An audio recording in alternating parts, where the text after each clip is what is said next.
Hello, future officers. Welcome to Competition Care. আজি মই বঞ্জিত হুজুৰি আপোনালোকক ৱেলকাম জনাইছো NMS of 90th জুনলৈকে। আজিৰ ইম্পৰ্টেণ্ট টপিকসমূহ চাওঁ আহক। আজিৰ টপিকসমূহৰ ভিতৰত আছে চিপ্ৰি ইয়েৰবুক 2024, প্ৰ টাৰ্ম স্পিকাৰ, বায়ো বিটুমেন, চেনা ব্ৰেইল ব্ৰিজ আৰু ইউৰোপিয়ান ইউনিয়নছৰ নেচাৰ ৰিষ্টৰেশ্যন প্লেন। আমাৰ APSC মেইনছৰ টেষ্ট সিৰিজ চলি আছে সম্পূৰ্ণ অনলাইন আৰু অফলাইন মাধ্যমত। আমাক যোগাযোগ কৰক আমাৰ সাতগাঁও আৰু জালুকবাৰী চেণ্টাৰত এই গিভেন কণ্টেক্ট নম্বৰত। এতিয়া আহক আমি আমাৰ প্ৰথম টপিকলৈকে আগবাঢ়ো। আমাৰ প্ৰথম টপিকটো হৈছে চিপ্ৰি ইয়াৰবুক 2024। তো এই চিপ্ৰি ইয়াৰবুক কেতিয়া আৰম্ভ হৈছিলে 1966ত। এইটো কোনে উলিয়াই Stockholm International Peace Research Institute SIPRI ইয়াৰবুকখন লঞ্চ কৰে আৰু এইটো ক'ত আছে ছুইডেনত থকা এখন ইণ্ডিপেণ্ডেণ্ট ইণ্টাৰনেশ্যনেল ইনষ্টিটিউট হয়। এতিয়া চিপ্ৰিৰ মিছন চাওক। চিপ্ৰিয়ে কি কৰে it আণ্ডাৰটেক research and activities on security, conflict and peace. It provide policy analysis and recommendation, facilitate dialogue and build capacities, promote transparency and accountability, deliver authoritative information to global audiences. তো ইয়াৰ মুখ্য গুৰুত্ব ক'ত দিয়ে security, conflict আৰু পিছত আৰু এইবিলাকৰ ওপৰত হি গুৰুত্ববিলাক প্ৰদান কৰে। আৰু এতিয়া চাব চিপ্ৰিৰ কি হাইলাইটসমূহ হৈছে 9 নিউক্লিয়াৰ আৰ্ম ষ্টেট। তো নিউক্লিয়াৰ শক্তিধৰ 9খন ষ্টেট হৈছে America, Russia, Britain, France, China, India, Pakistan, North Korea আৰু নতুনকৈ Israel. Continue to modernise their nuclear arsenal. Of the total 12,121 nuclear warhead, almost 90% belong to USA and Russia. তো দেখা যায় কি 90% USA ৰাছিয়া হাতত আছে আৰু ভাৰতৰ হাতত কিমান আছে 172টা আছে, যিটোৱে পাকিস্তানৰ 170টাক আমি ক্ৰছ কৰি গৈছো। তো ভাৰতৰ হাতত পাকিস্তানতকৈ এতিয়া দুটা নিউক্লিয়াৰ অস্ত্ৰ বেছি হিচাপে আছে।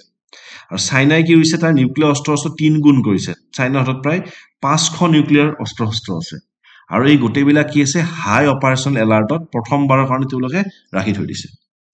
এতিয়া চাব ইণ্ডিয়াৰ নিউক্লিয়াৰ প্ৰগ্ৰামৰ বিষয়ে অকণমান চাই লোৱা হওক।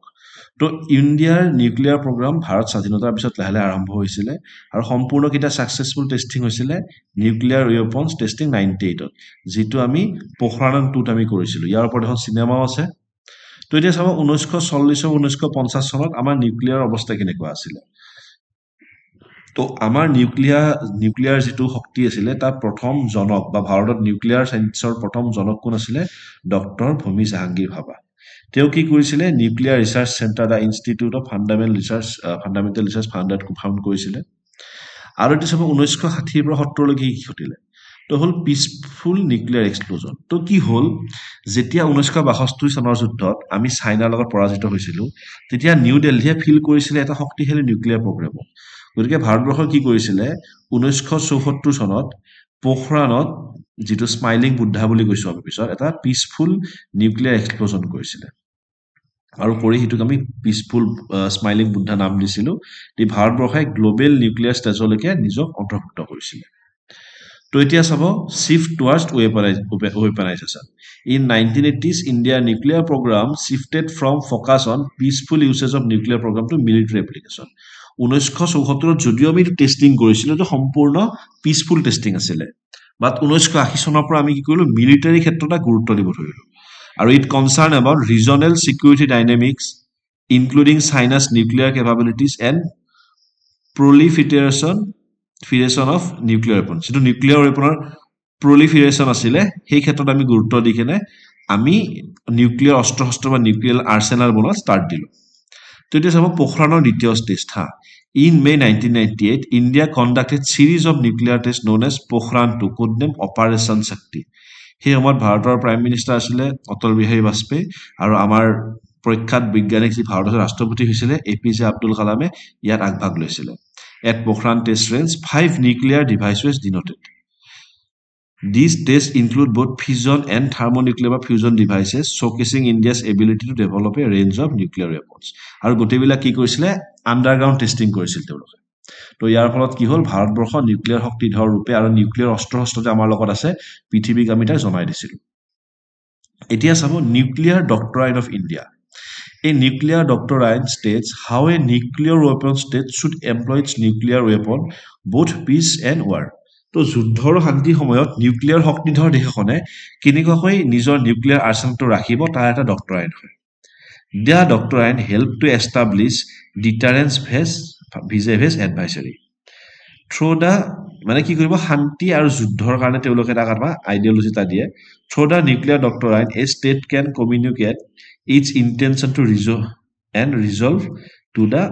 enemy. The doctrine also guide the state response during war. After 1998 nuclear test, India also unicated a doctrine of no first use or NFU of nuclear weapon. The doctrine was formally adopted on January 2003, says that nuclear weapon only be used in retaliation against a nuclear attack on Indian territory or on Indian forces anywhere. তো ভাৰতবৰ্ষ কি কৈছে নো first use ভাৰতে কৈছে কি আমি প্ৰথমতে nuclear আক্ৰমণ নকৰো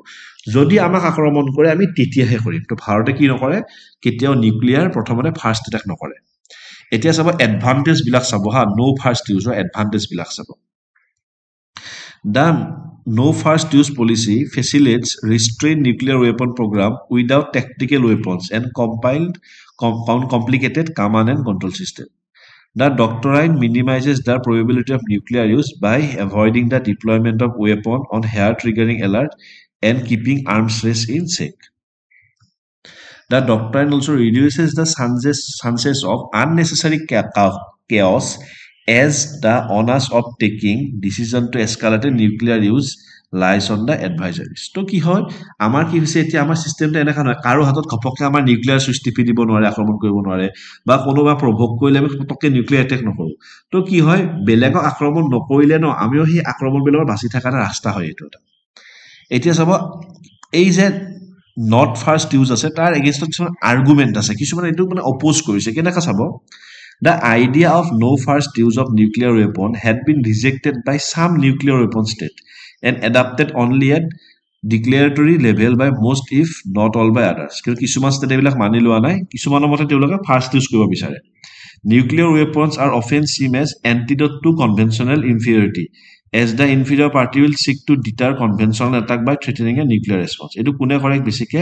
পাকিস্তানে কৰে পাকিস্তানে জানে যিবিলাক কনভেনশনাল ওয়াৰফেয়াৰ আছে মানে সৈন্য বাহিনী পঠোৱা টেংক পঠোৱা এয়াৰক্ৰাফ্ট এয়া যদি হাৰি যাব তো তেওঁলোকে কি কৰে কিবা কলে কয় আমি নিউক্লিয়াৰ ফোৰ্স ইউজ কৰিম এই কথাটো কি হয় তেওঁলোকে জানে তেওঁলোকৰ অস্ত্ৰ শস্ত্ৰবিলাক কি ইনফেৰিয়ৰ হয় তো তেওঁলোকে এইটো ক্ষেত্ৰত ইউজ কৰি মানে বাচি থাকে যুদ্ধৰ পৰা যেনেকা নৰ্থ কোৰিয়াই কৰে আমি আক্ৰমণ কৰিলে নিউক্লিয়াৰ ইউজ কৰিম হ্যান্ড কৰিম টেন কৰিম এইবিলাক বস্তুবিলাক কি হৈছে মানে এই হিকাৰে কিছুমান দেখে নৰ্থ ফাৰ্ষ্ট মানে ইউজটো মানি লয় তেওঁলোকে কৈছে আক্ৰমণ কৰিলে নিউক্লিয়াৰ মাৰি দিম গতিকে আমাৰ লগত যুদ্ধ নকৰিবি মানে এই ফিলটো দিয়ে In India, NFU policy has been called into question on the grounds that it allows Pakistan to initiative while restricting India's option military and puts India in a disadvantageous position. আৰু কি কৰিছে আমাৰ ইন্ডিয়াটো কৈছে যে পাকিস্তানত যে নিউক্লিয়াৰ ইউজ কৰিব দিও তো পাকিস্তানৰ এডভান্টেজ পালে না আমাতকে আৰু ইন্ডিয়া কি হ'ব ডিসএডভান্টেজ পজিশন হ'ব তো কি হ'ব এতিয়া আমি প্ৰথমে নিউক্লিয়াৰ নামাৰো কিন্তু পাকিস্তানে আমাক নিউক্লিয়াৰ এটাক কৰা চান্সেস প্ৰথমতে আছে এতিয়া চাব implication of abandoning NFU for India তো ভাৰতৰ এই যে যেটো নট ফাৰ্ষ্ট ইউজটো গুছাই দিয়াত কি মানে বাধ্যবাধকতা আছে দেখাইছে withdrawing the NFU policy and making a declaration to that effect can affect the Indian status as a responsible nuclear power যদি ভাৰতবৰ্ষই নট ফাৰ্ষ্ট ইউজটো গুছাই দিয়ে ন ভাৰতবৰ্ষ কি হ'ব এটা ৰেসপন্সিবল পাৱাৰ নহব নেকি ভাৰত আক্ৰমণে নিউক্লিয়াৰ মাৰিব তো ভাৰতবৰ্ষ কেনেকা হল নিউক্লিয়াৰ ধমকি দি থকা দেশখনে পৰিৱৰ্তিত হৈ যাব তো আমাৰ যেটো ৰেসপন্সিবল পাৱাৰ হৈ আছে ন সেইটো আমি হেৰাই পেলাব পাৰো such a step will abrogate India's commitment to the universal goal of nuclear disarmament and upset the regional balance in subcontinent আৰু ভাৰতবৰ্ষই যে বহুত দেশক আহ্বান জনাইছে যে নিউক্লিয়াৰ অস্ত্ৰৰ পৰা পৃথিৱী মুক্ত হ'ব লাগে সেই ক্ষেত্ৰত কিয় ভাৰতবৰ্ষৰ মানে যেটো দমদাৰ পইণ্ট আছে এইটো দুৰ্বল হৈ যাব আৰু কি হ'ব আমাৰ এই ৰিজনাল যেটো আমাৰ কন্টিনেন্ট আছে না সাবকন্টিনেন্টত কি হ'ব এইটো লৈ অকমান মানে উত্থান পতনৰ সৃষ্টি হ'ব বা অলপ হাল্লাৰ সৃষ্টি হ'ব Moreover, China's expansionist policies cannot be deterred by revising the doctrine. The decision to abandon the doctrine can send deliberate signal of propagation to China. আমি যদি চাব এতিয়া আমাৰ চাইনাৰ লগত খুব হাল্লা লাগি থাকে চাইনা এক্সপানশনিষ্ট পলিচি আছে তেওঁলোকে বহুত জাগাত মানে কি কৰে আমাৰ সীমাত সোমাই আহে বা বিভিন্ন জাগাত তেওঁলোকে নৌবহৰবিলাক বনাই লৈছে কিন্তু আমি এইটো কৰিলেও চাইনাৰ এক্সপানশন পলিচিটো বন্ধ নহয় চলাই থাকিব উল্টা এইটো মেছেজে যাব যে ভাৰতবৰ্ষই এইটো প্ৰথম নিউক্লিয়াৰ এটেক কৰিব তো চাইনা ৰেডি হৈ থাকিব সিহঁতে আমি কৰাৰ আগত সিহঁতে কেতিয়া কৰে nuclear preemption is a costly policy as it requires massive investment not only in weapons and delivery system but also intelligence, surveillance and reconnaissance ISR infrastructure. গতিকে এইটো এটা খৰচী প্ৰক্ৰিয়া হয় কেতিয়া ইউজ কৰিম কি সময়ত ইউজ কৰিম তাতো আমাৰ বহুত খৰচ পাতি হৈ থাকিব পাৰে এতিয়া চাব মাল্টিপল নিউক্লিয়াৰ ওয়াৰহেডৰ এটা টপিক দিছে recently prime minister Narendra Modi announced India's entry into a club of the few countries capable of delivering multiple nuclear warheads using a single missile. তো আমি এটা কি কৰিব পাৰো এটা মিসাইলত কেবাটাও নিউক্লিয়াৰ ওয়েপন একেলগে পঠিয়াই দিব পাৰো This was accomplished with the maiden test flight of Agni 5, India's longest range ballistic missile under mission Divyastra conducted by Defense Research and Development Organization, চমুকৈ DRDO. এতিয়া চাব India's MIRV branch. India has jointly selected a group of nations that have multiple independently targeted re-entry vehicles, চমুকৈ MIRV technologies, using multiple warheads. Agni 5 anybody কিমান যাব পাৰে 5000 km ৰেঞ্জলৈকে যাব পাৰে India completed its nuclear trial in 2018 when nuclear powered ballistic missile submarine INS Arihan completed its first deterrence patrol. India's nuclear doctrine promulgated 2003 no first is কথা কৈছে আৰু নৰেন্দ্ৰ মোদীয়ে কি দিছিলে proud of our DRDO scientists for mission Divyastra, the first flight test of indigenously developed Agni 5 missile with multiple independently targetable re-entry vehicle MIRV technology. তো 5000 কিলোমিটাৰলৈকে আমি কেবাটাও nuclear অস্ত্ৰ এটা মিছাইলত পঠিয়াই দিব পাৰো তো আমাৰ কি হৈছে সৈন্য বাহিনীৰ শক্তি যথেষ্ট পৰিমাণে বৃদ্ধি পাইছে এটা প্ৰিলিমছৰ এটা প্ৰশ্ন দিছে Stockholm international piece research institute was established in এইটো আমাৰ ফাৰ্স্ট পেজতে দি থোৱা আছিল কনটেক্সটতে তাৰ পৰা মই আনসাৰটো আপোনালোকে চাই ল'ব এতিয়া সব প্ৰো টাৰ্ম স্পিকাৰ এতিয়া কি হল 18 লোকসভা খন নতুনকৈ বহিব গৈ আছে জুন 24 পৰা জুলাই 3 লৈকে তাৰ প্ৰথম অধিৱেশনটো বহিব কাৰণ নৰেন্দ্ৰ মোদী প্ৰধানমন্ত্ৰী সিলেক্টেড হৈছে এতিয়া কি লাগে এজন নতুন স্পিকাৰ লাগে হা এতিয়া স্পিকাৰজন কেনেকা লাগে এজন মানে প্ৰথম অৱস্থাত এজন টেম্পৰাৰী স্পিকাৰ লাগে যিজনে মানে এই এমপি বিলাকৰ শপত বাক্য পাঠ কৰাব তাৰ কাৰণে প্ৰথম অৱস্থাত তেওঁলোকে কাক মানে সিলেক্ট কৰি মানে এক্সপেক্ট কৰিছে সিলেক্ট কৰিবলৈকে কোডি কুন্নিল সুৰেশক তেওঁ এজন পুৰণি এজন কংগ্ৰেছী লিডাৰ হয় তেওঁ প্ৰো টাৰ্ম স্পিকাৰ বনাব এতিয়া চাব হেতু কি দিছে article 94 of Indian Constitution state whenever the House of the People is dissolved the speaker shall not vacate his office until immediately before the first meeting of the House of People after the dissolution. In the new Lok Sabha, the Speaker of the House is decided by a simple majority. Until her selection, pro tem speaker is chosen to administer some important duties. Pro tem essential mean for the time being or temporarily. মানে কি হ'ব আমাৰ permanent speaker নহয় permanent স্পিকাৰজন পিছত vote দি কেনে বাছিব এইজন মানে কি হৈছে কামখিনি চলাব যেনেকৈ নতুন স্পিকাৰ সিলেকশন নহয় ন এখেতে কামখিনি চলাই থাকিব লাগিব How pro tem speaker is chosen? Keneka choose kore dekhaise the official handbook on the working Ministry of Parliamentary Affairs speak about the appointment of swearing in speaker of pro tem. Under Article 99 of Constitution, every member of the House shall, before taking his seat, make and subscribe before the President or some person appointed in behalf of him an oath of affirmation according to the form set out of the purpose in the third schedule of the Constitution. তেওঁৰ কাম কি হয় new MP বিলাকক তেওঁ oath বিলাক স্বীকাৰ কৰাব লাগিব সেইটো প্ৰথম প্ৰাইমাৰী ডিউটি হয় আৰু যেতিয়া নতুন গভৰ্ণমেন্ট ফৰ্ম কৰিব legislative first section of the government in India prepares list of senior most Lok Sabha members It is then submitted to the Minister of Parliamentary Affairs or the Prime Minister for identifying an MP as Speaker pro tem and another 3 members for vote taking. তো কি কৰিব তেওঁলোকে senior most কিজন member ল'ব সকলো party ল'ব member নাম লৈ চবতকৈ পুৰণি সকলক লয় হা লৈ কেনে কি কৰে প্ৰধানমন্ত্ৰীলৈকে পঠিয়াই দিয়ে আৰু মিনিষ্ট্ৰি অফ পাৰ্লিয়ামেণ্টাৰী এফেয়াৰত পঠিয়ায় আৰু তেওঁলোকে তাৰ পৰা কি কৰে আইডেন্টিফাই কৰি লয় প্ৰো টাৰ্ম স্পিকাৰ আৰু তেওঁলোকৰ তিনিজন মেম্বাৰক কি কাৰণে লয় এই ওথ টেকিংৰ কাৰণে লয় আৰু প্ৰাইম মিনিষ্টাৰ এপ্ৰুভেল দিয়াৰ পাছত এই মেম্বাৰ বিলাক কি কৰে তাক কোনে এপ্ৰুভ কৰে পাৰ্লিয়ামেণ্টাৰী এফেয়াৰ এপ্ৰুভ কৰে তেতিয়া তেওঁলোকে সেই গোটেই ডাটাবিলাক প্ৰেসিডেন্টে হলে পঠিয়ায় আৰু প্ৰেসিডেন্টে এপ্ৰুভেল লোৱাৰ পাছত যিজন প্ৰো টাৰ্ম স্পিকাৰ থাকে তেওঁক এপইন্টমেন্ট দি দিয়ে আৰু প্ৰেসিডেন্টে কি কৰে এই যিজন প্ৰো টাৰ্ম প্ৰেছাৰ থাকে স্পিকাৰ থাকিব প্ৰো টাৰ্ম স্পিকাৰজন যেটো ওথ লব তেওঁৰ ওথটো তেওঁ ৰাষ্ট্ৰপতি ভৱনত প্ৰেসিডেন্টৰ সন্মুখত লৈ লয় তো প্ৰো টাৰ্ম স্পিকাৰ চালো এতিয়া সব বায়োবিটামিন হা এতিয়া বায়োবিটামিনৰ বিষয়ে আমি চাব লাগিব India plans large scale biobitumen production from biomass and agricultural waste এটা বায়োমাছ কি হয় বায়োমাছ হৈছে organic matter used as a fuel specially in power station of generation of electricity হা তো বায়োমাছত কি থাকে আমাৰ মানে যিবিলাক প্ৰকৃতিৰ পৰা মানে যেটো বায়োলজি যেটো মানে বায়োফুয়েল থাকে তাৰ এটা পাৰ্ট হয় আৰু কি কৰিব এগ্ৰিকালচাৰ ওয়েষ্ট বিলাক তাত ইউজ কৰিব তো এটো চাব এতিয়া biobitumen a black substance produced through distillation of crude oil known as asphalt it is known for its adhesive properties এটা adhesive properties মানে কি strength properties সি কেনেকা জয়েনিং কৰিব পাৰে বা জোৰা লগা property হৈছে adhesive property টো এটা এপ্লিকেশন কি হৈছে তাৰ পেভিং road waterproofing etc আমাৰ আলকাট্ৰা থাকে যে above biovitamin a form of biovitamin manufactured from organic elements example biochar bio oil etc it can used as addition to bitumen or reduce quantity of bitumen in the binder mixer তো যেটো আমাৰ নৰমাল bitumen আছে হেইটো আলকাট্ৰা মিক্সাৰত কমাই দিব বায়োবিটামিন use কৰিলে তাৰ benefit কি হ'ব এই যেটো বিটুমিন বাহিৰৰ পৰা কিনিব লাগে ইম্পৰ্টটো কমি যাব আৰু এই বিলাক স্টেবল বাৰ্নিংৰ ইস্যুটো কমি যাব আৰু ইকোনমিটো কি কৰিব বুষ্ট কৰিব বায়ো ইকোনমিটো এতিয়া চাও সেনাব ৰেল ব্ৰিজ এটো কি হৈছে first trial run has been conducted on Chenab rail bridge এই সেনাব ৰেল কি হৈছে ভাৰতৰ সৰ্বোচ্চ উচ্চতাত থকা ৰেলৱে ব্ৰিজ হয় কত আছে in Reasi district of Jammu and Kashmir এটো কি হয় ওয়াৰ্ল্ডৰ হাইয়েষ্ট ব্ৰিজ হয় এইটো প্ৰায় 109 ফুট ওপৰত আছে সেনাব নদীৰ পৰা আৰু এটো কিমান হয় 35 meters taller than Paris Eiffel Tower. Eiffel Tower কৈ 35 meter ওখত আছে. It can resist high velocity winds up to 260 km, extreme temperature, earthquake, etc.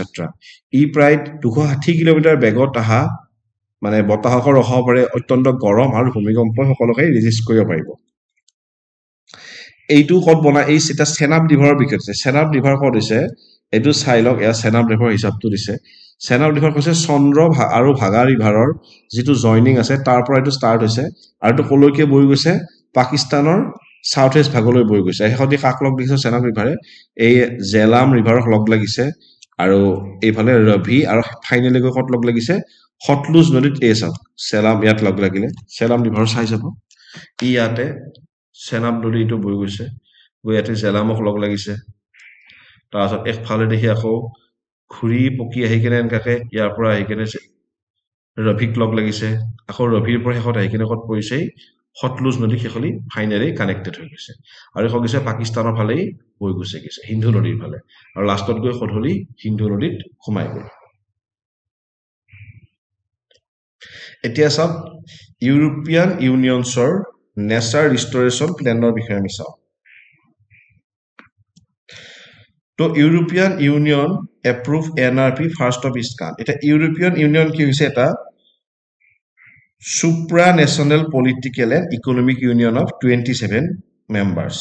আৰু এইটো কত আছে সম্পূৰ্ণ এই গতিজি 27 খন মেম্বাৰ আছে ইয়াত 27 খন মেম্বাৰ কান্ট্ৰি আছে এই 27 খন কত আছে ইউৰোপত আছে ৰাইট আৰু তেওঁলোকে কি কৰিছে এতিয়া এই যেটো নতুনকে তেওঁলোকে হেৰি প্ৰসেস লৈছে নেচাৰ ৰিস্টোৰেশন প্ল্যান লৈছে হেইটোৱে কি কৰিছে white and green deal that aims for net zero emission of greenhouse gases by 2020 তেওঁলোকে এনেকা কেনে কাম কৰিব যাতে যেটো গ্ৰীনহাউস গেছ এমিশন আছে হেটো সম্পূৰ্ণ নোহা কৰি দিব পাৰে এটা কি ফিচাৰ্স বিলাক চাও it contains binding restoration target from long term recovery of nature European Union or land or sea the member state required to restore at least 20% of European land and sea areas by 2030 it also aimed from long term goal of restoring all degraded ecosystem by 2050 তো 2050 ভিতৰত তেওঁলোকে কি কৰিব ইউৰোপৰ যিমান বিলাক ecosystem degrade হৈছে সকলো বিলাক তেওঁলোকে ঠিক কৰি ল'ব আৰু প্ৰত্যেকখন দেশৰ দায়িত্ব থাকিব যে 2030 ৰ ভিতৰত তেওঁলোকে ইউৰোপিয়ান ইউনিয়নৰ অন্তৰ্গত যি 27 খন দেশ আছে তাৰ ল্যান্ড আৰু সি এৰিয়া যিমান নষ্ট হৈছে তেওঁলোকে হেতু যাতে আগৰ ৰিষ্ট'ৰ কৰিব পাৰে অন্তত 20% সেইটো ধৰি দিছে তো তেওঁলোকে 6 বছৰৰ ভিতৰত 20% ৰিষ্ট'ৰ কৰিম বুলি দায়িত্ব হাতত লৈছে এটা ফকাছ এৰিয়া ক'ত কৰিছে তেওঁলোকে covers existing legislation for wetland forest grassland etc pollinating insect forest ecosystem etc এইবিলাক ফকাছ এৰিয়া হয় গতিকে আজি আমি টপিকসমূহ চালো এতিয়া যাক আমাৰ এপিএসসি মেইনছৰ প্ৰশ্ন দিছে Do you think India's no first use nuclear policy is sufficient to deal with the emerging tense situation at its border? Critically analyze. এটা একটা গুৰুত্বপূৰ্ণ প্ৰশ্ন হয় আমাৰ বৰ্ডাৰত কি হয় পাকিস্তানে মাজে মাজে ধমকি দি থাকে চীনে মাজে মাজে আগ্ৰাসন চলায় গতিকে যেটো নো ফাৰ্ষ্ট ইউজ পলিচি আছে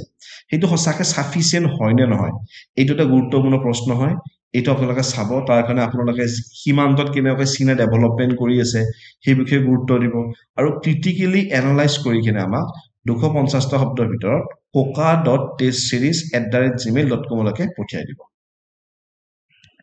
তো আজি আমাৰ এইখিনি গুৰুত্বপূৰ্ণ টপিকসমূহ আছিলে আমি ডিসকাস কৰিছিলো আপোনালোকৰ লগত আমি আপোনালোকে আমাৰ চেনেলটো লাইক শেয়াৰ সাবস্ক্ৰাইব কৰি থাকিব আমি সদায় এনেকৈ নতুন আৰু ইম্পৰ্টেন্ট টপিক লৈ আহি থাকিম আপোনালোকৰ ওচৰত তো এগি welcome to competition care by the officers for the officers ধন্যবাদ বিদায়